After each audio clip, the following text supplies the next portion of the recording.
Welcome back to another episode of More BS. I'm Chef Babette. And I'm Shabnam. And today, actually, we are going straight off the fly because Babs came in and she's like, something is irking her. And I was like, you know what? Let's just press play and just share it with our community because I'm pretty sure this fireside chat style talk is exactly what you're here for. What is bothering you today? I don't know. I guess I just so much is going on, and humans as a species, we're aggravating me. Aggravating me. Because we operate at such a, for me, I don't mean to be cruel, but we operate at such a low level consciously. At a low frequency. Low frequency. Yeah. Thank you. Yeah. Frequency level. It's like derp. There. But I think that's pretty much it. And I heard something today about one thing, deforestation, what it does. We're not going to talk about that today because, of course, Doc has to gather up all kind of science stuff. I want some research. Make sure she just wants to do some research on it. But also thinking about, I heard this morning about our, they've been basically trying to figure out what's really going on in these cities with our police departments and all this kind of stuff. So, yeah, you remember Breonna Taylor? Mm-hmm. And they came in her home and they shot her through the wall. So awful the way this sister died. So Merrick Garland, yeah, he's been investigating basically the policing in that town where she was murdered in her home. Mm-hmm. Same way with this young kid that just died, where all the black cops beating to death, all that. I'm like, which one at this point? I know, but it was five brothers that killed this brother. Oh, I remember that. Remember? This just happened not too long ago. Yeah. And basically, he is finding out that the city where she lived, cops are throwing drinks out their car at people, calling black people monkeys, calling men boys, just being despicable against black folks. And I guess the problem is, how do you fix a police department of ignorance? Just downright ignorance, hatefulness, and stupidity. Sir, what do you plan on doing with that? Because then you have to fix the human. You understand what I'm saying? I don't know how this ever gets fixed. If you are a human being and you're hung up on a person's complexion, if that's all you think about is, I just don't like people that are brown, I don't like people that are black. If that's it, no matter where you go or what you do, you're going to be stupid like that. I hate that it even ever has to be a topic. I hate that we have to talk about complexions. Why are we always so hung up? I just don't get it. I don't understand why collectively we can't join together and just be one as we are. And it makes me really, really sad because it's such a waste of energy and a waste of time. And our lives could be so much better if we came together as one and took care of our planet and every being on the planet like we're all one. And I guess that was eating away at me. Because I don't know how we fix police departments if you don't fix the human. And let's talk about this because now you're 72. This is a story you've seen time and time again in your existence. And you've lived in Los Angeles your whole life. My whole life. I had a brother that said the police he was always getting in something. And they always beat him up. And he said, I just got to the point where I knew they were going to kick my butt. So I would say whatever I wanted to say about him, talk about whatever, because I knew the last time before my brother passed, he got all his teeth knocked out by the police. Always just cruel, and they're and I hate talking about their. And I'm pretty sure he got arrested Caucasian, too. So yes. they knocked his teeth out and took him to the jail. And take him to jail. Didn't take him to the hospital. No, never. So the mistreatment of people of color by BIPOC communities, individuals, is something that you've seen and you've experienced your whole life. I was raised on the east side of LA, a black community. Yes, I've You seen shared it. your first story of when your mom was cleaning at the school over here near my My neighborhood. godmother at Venice. We shared that on one of our. And there was a 9-year-old boy. Boy that asked me, was I looking for another nigga to play with? Now I didn't really. There were a couple of occasions as I was growing up where I felt some weirdness, like the teacher with the little girl that stole my money, that sort of thing. But I can remember in the 60s when everything was going on with Martin Luther King and all that, I was acting like it wasn't about me. That's where I was mentally. I kept on doing what I was doing. I that was back there. That was in Alabama. That was in, it had nothing to do with the Negroes out here. That's how ignorant I was. Not understanding that this man sacrificed his life for all of us. All of us on the planet. Equal rights for everyone. And not ignorant. And remember, you're not alone in that plight. The colonialism has done its job to ensure that people of black communities think that way. That, that's them. That's their issue. And that's how these communities of color get disconnected. Yes. Because you are connected. You are fighting the same fight. It doesn't matter where you live. No, it did not. And so I like that you bring this up, because what I'm seeing here is that you were here for the Rodney King. I was here for Rodney King. That was something that really hurt me a lot, because they basically said what you saw in that video, you didn't see. And I know I saw it.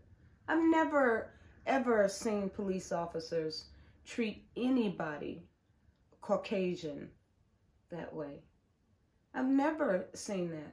All you have to do is be melanated.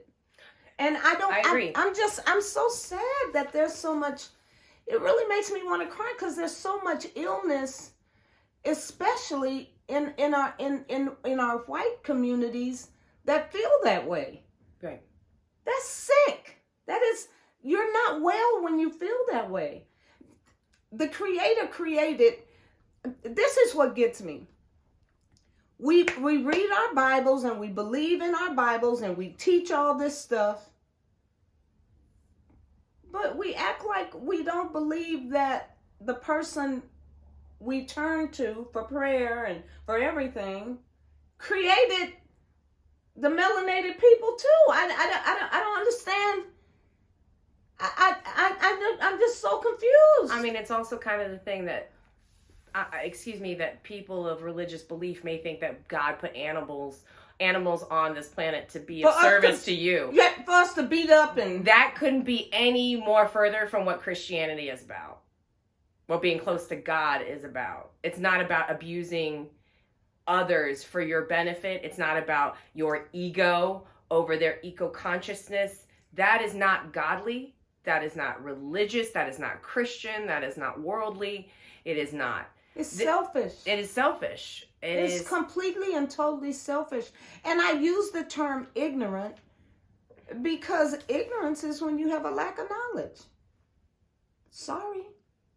You can have the knowledge, you just choose to ignore it. Well, and some people just really don't have the knowledge because they're not taught anything. You would not believe the number of people on this planet that don't understand where life began. They have no clue. You can get white from black. You can never get black from white. It's just impossible. So it all started, the intelligence created it so we could all flourish, but not to separate. And not, so what I want to ask you is because how different? Am I doing too much today? No, how different does it feel for you in terms of how we've approached racism in your lifetime? Has it changed in the States? You think it's gotten better, or do you think we just hide it in different ways? I think right now it is a lot more open. It's right at the moment, because I pretty much always lived in California. I lived 6 years in Colorado. But then you have to understand, I came from a mommy that had some of everybody in my home. Mm-hmm. You see how I am. I talk to everybody. Mm-hmm. I don't, I can't take her anywhere. No. Like, I tried to take her to the weed store the other day, and it was like, this guy was like, oh my God. And I was like, oh my God. Why? But the thing is, I embrace life. I embrace love. I embrace the oneness. That is what I get. And I've understood it that way for a very, very long time. When I lived in Colorado, I was a flight attendant, but before that, I worked in a European hair salon. I learned how to cut hair. I learned so much from a guy that was from, he was Dutch, and one was German. That was a weird combination right there. A Dutchman and a German working together, but they owned a hair salon together. And I learned so much from them. I learned to go to French restaurants. And from them, they embraced me. Yeah.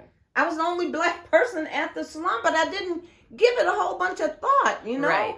And I've always felt, since I've been pretty good about Babette, and that people are just going to love me. They're just going to embrace me.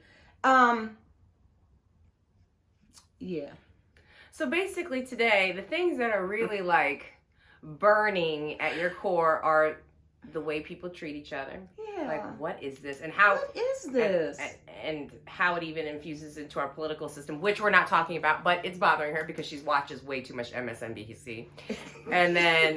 And how we handle our planet. And the thing is, in the last 30 years of you being vegan, you're not seeing this change. We're seeing a change in the movement of veganism. Yay, more vegans. More people are vegan. But we still don't understand, even those people that are becoming vegan now, do they really get... Because when I first became vegan, it was about me. It was about, my stomach doesn't hurt after I eat. I don't have acid reflux anymore. I know how to combine my food. It was all about moi. I didn't know crap about the animals and what was going on. Right, now it's like the intersectionality of like animal rights, socioeconomic availability, climate change. There you go. All of this is what makes veganism. So when people say, I'm no longer vegan, you're just literally saying, I'm no longer woke. Yeah. Well, because...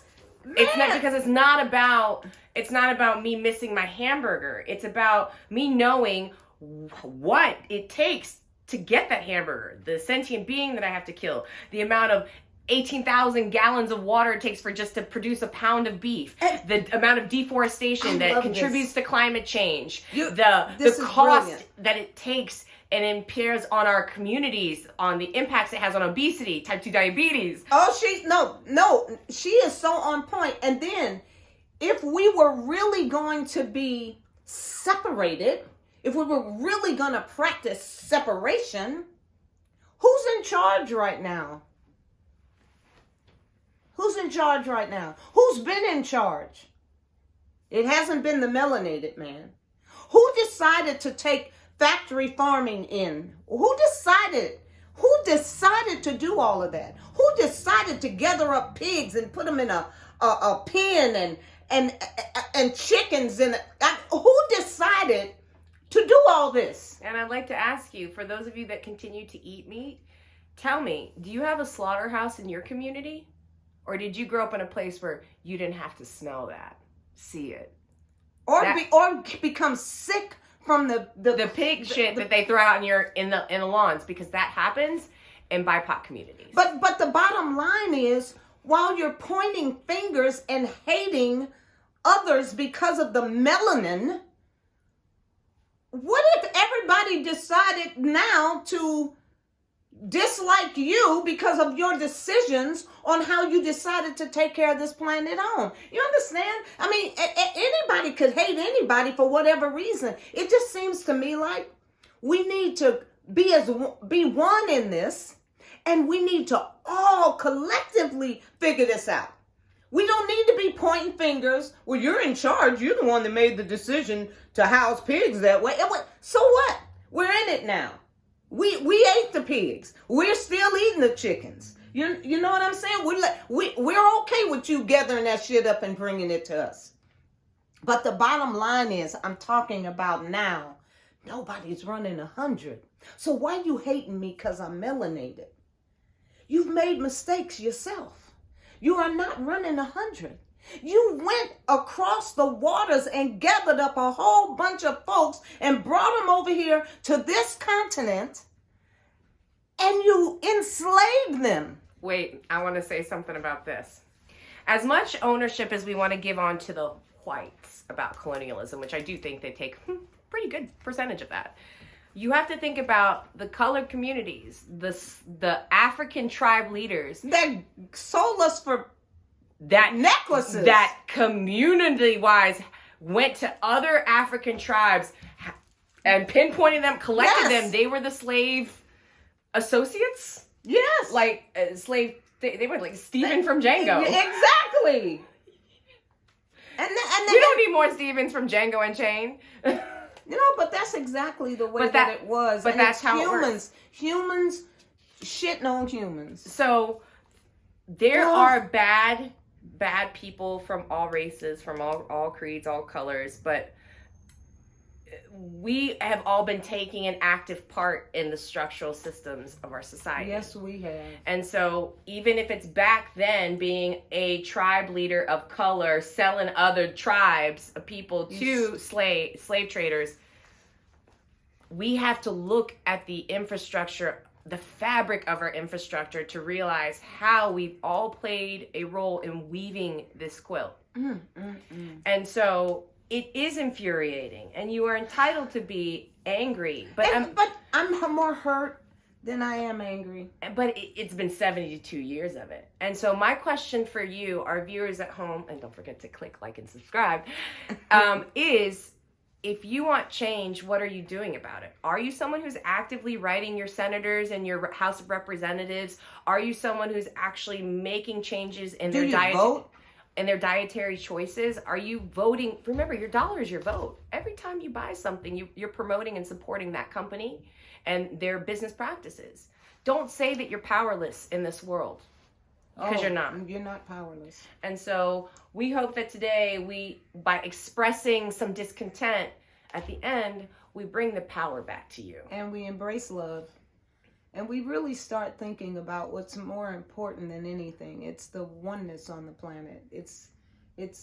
We will succeed if we stay together. Yeah. Don't you think? I think so. Anyway. And thank you. Thank you for listening to my rant. And thank you for staying with us. We'll see you next time.